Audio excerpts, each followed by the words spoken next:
আমরা এখন Let's go. যেখানে আছি সেটা হলো একটা বর্ডারের মাঝখান, ঠিক আছে? জি। এই বর্ডারের মাঝখান থেকে আমরা দেখতেছি এই পাশে মেঘুলার বর্ডার আর এই পাশে হচ্ছে গাছচাপড়ির বর্ডার। আমরা যদি এদিকে যাই তাহলে আমরা গাছচাপড়িতে অনেক কিছু দেখতে পারবো।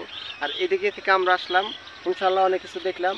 তো আমাদের আশা আছে আমরা আজকে এদিকে পদক্ষেপ নেবো, আমরা এদিকে আজকে এদিকে যাবো, আজকে এদিকে কি আছে তা আমরা দেখব। আর এদিকে আমরা তো দেখে আসলাম, তো আশা করি আমরা যতক্ষণ আছি আমরা ততক্ষণ এইদিকে দেখতে দেখতে যাব। তো এদিকে অনেক ভালো ভালো পরিদর্শন আছে, ভালো ভালো সুন্দর সুন্দর জায়গা আছে। যে সুন্দর জায়গাগুলো আজকে আমরা দেখবো। জি। অনেক আশা নিয়ে আইছি, আমরা ফজরের নামাজ পড়ে এসেছি। তো আল্লাহর কাছে ফরিয়াদ জানাই আমরা যেন ভালোভাবে দেখতে পারি, ভালোভাবে যেতে পারি। তো এটা আমার কাছে ভালো কিছু।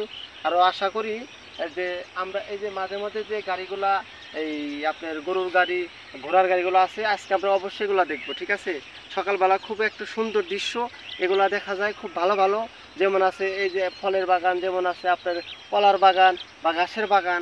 আমরা এগুলো মনে করেন যে আগামী 1 মাসের ভিতরে দেখে, ঠিক আছে? সুন্দর সুন্দর দৃশ্য আছে। আমাদের নতুন জয়েন হয়েছে, যেমন আমাদের এখানে চড়া, এখানে কারেন্ট ছিল না, বা অনেক উপর দিয়ে কারেন্টের আপনার নির্মাণ করা হয়েছে। সব আল্লাহ তাআলার ইচ্ছা। তো এখন সব উন্নত হয়েছে, আশা করি আরও ভালো কিছু হবে। তো আমি এটা বলে শেষ করছি। খোদা হাফেজ।